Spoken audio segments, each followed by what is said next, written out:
Bonjour à tous et à toutes, j'espère que vous allez bien. Aujourd'hui on s'intéresse à une révolte qui a lieu du 21 novembre au 3 décembre 1831. Premier soulèvement d'ouvriers de la soie et des métiers rattachés au tissage, très implanté sur les pentes de la Croix-Rousse à Lyon. Vous voulez en savoir plus sur la révolte des Canutes? Venez avec moi. Basés dans le quartier de la Croix-Rousse à Lyon, les Canutes sont des artisans qui travaillent la soie chez eux à l'aide de leur métier à bras. Ils recevaient leurs commandes des marchands de soie qui leur fournissaient la matière première. En 1831, les Canutes décident de se réunir en association, bien que la loi, le Chapelier de 1791, interdise de se regrouper pour défendre les intérêts d'une profession. Ils réclament la mise en œuvre d'un tarif minimum pour le travail réalisé. La révolte des Canutes lyonnais de 1831 figure dans les annales du mouvement ouvrier depuis son origine. Elle succède à celle de Manchester du 16 août 1819, connue sous le nom de massacre de Peterloo. En hommage aux ouvriers anglais, le grand poète Shelley écrivait « Éveillez-vous dans votre sommeil, vous êtes nombreux, ils sont si peu ». À Lyon, nous devons à la poétesse Marceline Desbordes-Valmore le plus beau regard qui est posé sur une population ouvrière. Les Canutes ne demandaient qu'une chose, la liberté. L'idée est exprimée par ces mots. Vivre libre en travaillant ou mourant en combattant. Plus globalement, être libre voulait dire pouvoir agir dans tous les domaines, politiquement, intellectuellement, matériellement. Les conditions de vie des Canutes ne sont pas toujours faciles. Soumis aux lois du marché, de l'offre et de la demande, leur situation est souvent précaire. Ils arrivent que l'ouvrage vienne à manquer, et c'est la meurtre, la saison morte. Un métier coûte cher à monter et à entretenir. Il y a les compagnons à payer, les dates de livraison à respecter, et les journées de travail sont souvent très longues. De 14 à 18 heures par jour, voire davantage, lorsqu'il s'agit de livrer une commande à temps. En temps normal, les Canutes ont 2 jours de repos par semaine. Le travail est payé, non à la journée, mais à la pièce. Les maîtres ouvriers se concurrencent entre eux pour obtenir le travail, ce qui arrange les fabricants et concourt à maintenir les bas salaires. À Lyon, le tissage de la soie fait vivre la moitié de la population. En 1831, la production lyonnaise de soieries demeure organisée selon un modèle de type pré-industriel. Au sommet de la pyramide, on trouve la grande fabrique, composée de quelques 400 négociants banquiers, appelés fabricants ou soyeux, qui commandent et financent la fabrication des pièces et en assurent la commercialisation auprès de la clientèle. Les fabricants font travailler quelques 8000 maîtres artisans tisserands, les Canutes, qui travaillent à la commande et à la pièce. Ils sont propriétaires de leur métier à tisser, de 2 à 6 selon la taille de l'atelier. Les Canutes emploient environ 30 000 compagnons qui sont salariés à la journée, mais vivent généralement chez le Canute, qui les loge et les nourrit et dont ils partagent la condition de vie. On fait également travailler des femmes et des apprentis ou garçons de course, qu'on appelle à Lyon des brasses-roquets, tout cela composant un très large éventail de métiers, gareurs, sanitaires, ouvriers qui fabriquent du satin, lanceurs, badentiers, metteurs en carte, lisseurs de dessin, magnarelles, monteurs, brocheurs, plieurs, moulineurs, pour faire un fil avec la soie, ovalistes, remetteuses, tordeuses, pour tordre la soie, etc. Les ateliers sont pour la plupart établis dans les maisons des Pentes de la Croix-Rousse, mais aussi à Saint-Georges dans le Vieux-Lyon, la Guillotière, Évesse. Une seule manufacture de type industriel, l'usine de la soierie de la Sauvagère, employant 600 ouvriers. La production de soieries, comme toute activité de luxe, est fortement soumise aux aléas de la conjoncture. Une grande partie de la demande vient d'Amérique du Nord et est très sensible à la concurrence. À Lyon, être libre, c'est être maître de son propre travail, dont en capacité de fixer par contrat un prix minimal de la pièce d'étoffe. Liberté est le mot de ralliement des ouvriers en soie, tout regroupé le long des pentes de la Croix-Rousse. Le chef d'atelier, comme le compagnon entouré de leur famille, travaille dans les appartements adaptés aux métiers à tisser, sur lesquels les talents et la force de travail s'exercent, souvent 15 heures par jour. Nombre de métiers féminins sont associés à l'atelier de tissage, ovalistes, ourdisseuses, parsementières, etc. Elles participent également aux différents combats. Dans les années 1820, la fluctuation du prix payé à la pièce par les négociants suscite des mouvements de protestation. La tradition des associations mutuellistes, en lien avec les conseils des prud'hommes, très prisés des ouvriers, commençait à prendre de l'ampleur. Selon l'historien Fernand Rude, entre 1827 et 1828, les chefs d'atelier d'abord, les compagnons ensuite, fondent les bases d'une véritable organisation. La ville et ses faubourgs comptent 8000 chefs d'atelier et 20 000 compagnons divisés en 40 circonscriptions de quartiers ou de rues. Le mutuellisme s'est transformé en société de résistance. L'écho de la fabrique, dont le premier numéro est imprimé en octobre 1831, se fait l'écho des revendications. La dénonciation des pratiques d'asservissement de la part des négociants, la propagande en faveur de l'association ouvrière, l'idée d'un contrôle de la production, la démocratie dans le travail sont autant de thèmes qu'aborde le journal en cours des mois qui suivent la révolte des Canutes. Ces propriétaires, nouveaux barbares, comme ils sont nommés dans le journal des débats, plus proches des idées utopistes que républicaines, font peur à la bourgeoisie lyonnaise et pas seulement. Les négociants en soi, qui prétendent se nommer fabricants, craignent par-dessus tout les coalitions ouvrières. En novembre 1831, la coalition se prépare, les rues s'animent. L'agitation est d'autant plus dommageable pour les intérêts des propriétaires que les liens se sont tissés avec les ouvriers du quartier de la Guillotière. De l'autre côté du Rhône, aussitôt, les ouvriers se mobilisent. Le préfet de la région organise des rencontres et parvient à persuader les prétendus fabricants d'accorder un tarif minimal. Mais très vite, les négociants remettent en question l'accord fragile. Le 21 novembre 1831, plusieurs centaines de tisserands parcourent la Croix-Rousse, qui est alors une commune indépendante.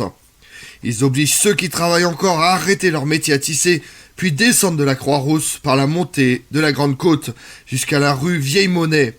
La première légion de la garde nationale, composée principalement de négociants et qui barre le passage, fait feu. 3 ouvriers sont tués, plusieurs sont blessés. Les Canutes remontent à la Croix-Rousse et alertent la population en criant « Aux armes, on assassine nos frères !» On s'arme de pioches, de pelles, de bâtons, quelques-uns de fusils. Des barricades sont dressées et les ouvriers marchent sur Lyon. Bientôt les tisseurs de la Croix-Rousse sont rejoints par ceux de Brotteaux et de la Guillotière. Le 22 novembre à Lyon, un combat sanglant a lieu au pont de Moran. Les soldats et gardes nationaux battus renoncent à contrôler la Grande Côte et la montée Saint-Sébastien. Et les ouvriers prennent possession de la caserne du Bon Pasteur et pillent les armureries. Des ouvriers de tous les quartiers se joignent aux Canutes qui sont bientôt maîtres de toute la ville, à l'exception du quartier des terreaux. Plusieurs corps de garde de l'armée ou de la garde nationale sont attaqués et incendiés. L'infanterie essaye vainement de les arrêter, puis recule sous les tuiles et les balles, tandis que la garde nationale, dont nombre de membres se recrutent parmi les Canutes, passe du côté des émeutiers. Au terme d'une rude bataille, environ 600 victimes, dont quelques 100 morts et 263 blessés côté militaire, 69 morts, 140 blessés côté civil. Les émeutiers se rendent maîtres de la ville, qui fuit dans la nuit du 22 au 23 novembre. Le général Roger, commandant de la 7e division militaire, ainsi que le maire Victor Prunel. Le 23 novembre, les insurgés sont maîtres de la ville et se gardent de tout pillage. Ils occupent l'hôtel de ville, mais leur chef, qui n'était entré en grève que pour obtenir la correcte application de l'accord collectif, ne savent plus qu'à faire de leur victoire. Un comité insurrectionnel se forme sous l'impulsion de quelques républicains, mais ne prend pas de mesures concrètes, faute d'un véritable programme et aussi d'un soutien des Canutes qui refusent de voir leur mouvement récupéré à des fins politiques. La semaine suivante, les ouvriers pensent tenir leurs tarifs et reprennent le travail. À Paris, la nouvelle de l'émeute et de la prise de contrôle de la 2e ville de France par les insurgés provoque stupeur et consternation. À la Chambre, l'opposition emmenée par François Magouin stigmatise l'incompétence du ministère, tandis que le président du Conseil, Casimir Perier, dont le gouvernement s'est fixé comme première ambition de rétablir l'ordre après l'agitation des Trois Glorieuses, impute les troubles lyonnais à la propagande et aux menées des partisans royalistes de Charles X. Quant à Louis-Philippe, il ne doute pas que la révolte soit le fruit des menées républicaines. Le 25 novembre, Perrier s'exprime devant la Chambre des députés. Il annonce que le duc d'Orléans, fils aîné du roi, et le maréchal Soult, ministre de la guerre, se mettent à la tête d'une armée de 20 000 hommes pour reconquérir Lyon. Louis-Philippe les engage à la fermeté, mais leur interdit de recourir à des exécutions capitales. Il se montre très critique vis-à-vis du préfet, mais reste prudent. Le 28 novembre, le duc d'Orléans et le maréchal Soult s'installent à Trévaux, où ils attendent que le calme revienne dans Lyon. Ils y rentrent le 3 décembre sans effusion de sang, sans négociation, sans engagement de quelque nature que ce soit. Le 6 décembre, le préfet est révoqué, la garde nationale dissoute et une importante garnison est placée dans la ville. Le 7 décembre, le tarif est annulé. Le gouvernement décide la construction d'un fort pour séparer la Croix-Rousse de la ville de Lyon. 90 ouvriers sont arrêtés, dont 11 qui seront poursuivis en justice et qui seront acquittés en juin 1832. Soult rend compte du succès complet de sa mission. Il ne manque pas d'attribuer les acclamations qui se sont fait entendre à la reconnaissance pour le roi et pour le prince, et les silences à une expression de tristesse qui était évidemment le témoignage du repentir. Il note que toutes les autorités sont venues rendre leur devoir et que tous ont fait de très bons discours excepté monsieur l'archevêque, qui s'est contenté de dire qu'il n'avait que des prières à faire entendre. Entre le 17 et le 20 décembre 1831, l'opposition de gauche cherche à faire rebondir l'affaire de Lyon à la Chambre des députés. Casimir Perrier déclare que la révolte a voulu s'armer contre la liberté du commerce et de l'industrie, et affirme le 26 décembre que la société ne se laissera pas menacer impunément. La très grande majorité des députés approuve l'action du ministère et passe à l'ordre du jour, sans tenir compte des protestations et sans donner suite à la demande d'enquête présentée par les députés de gauche, Eusèbe de Salverte. Ce centralisme national ne joue qu'en partie. Lyon reste une ville bénéficiant d'une forte autonomie municipale, petite république municipale et marchande, d'après les termes d'un compte-rendu des travaux de la Chambre du commerce en 1896. La ville elle-même reste une ville de travail où tout s'organise autour de la fabrique. Et pendant ce temps-là, dans le monde, le 2 février 1831, le conclave élit le cardinal Capelleri comme successeur du pape Pie VIII, mort en décembre 1830. Le nouveau pape prend le nom de Grégoire XVI. Le 4 mars, les troupes autrichiennes entrent dans le duché de Modène. Le 7 avril, l'empereur du Brésil, Pedro Ier, devenu très impopulaire, est contraint d'abdiquer en faveur de son fils Pedro de Alcântara, âgé de 5 ans, qui prend le nom de Pedro II. Celui-ci, né au Brésil après l'indépendance, était un véritable Brésilien, mais son accession au trône marque cependant le début d'une période d'instabilité politique. Don Pedro de Bragance rentre au Portugal, où il se consacre exclusivement aux droits de sa fille, Dona Maria II, qu'il remplace sur le trône en 1834. Il meurt la même année à l'âge de 36 ans. Au Brésil, un conseil de régence de 3 membres est choisi par le Parlement, 2 équipes se succédant à 2 mois d'intervalle. Des mouvements fédéralistes naissent et des troubles éclatent à Rio de Janeiro. Comme on l'a vu, contrairement à une idée répandue, les canuts ne s'en prennent pas spécifiquement aux machines. Ils revendiquent surtout un salaire garanti face à des négociants qui répercutent toujours les fluctuations du marché à la baisse. Ces émeutes se produisent dans un contexte de révolution industrielle et de libéralisation de l'économie qui dégrade profondément les conditions de vie de ces ouvriers et artisans.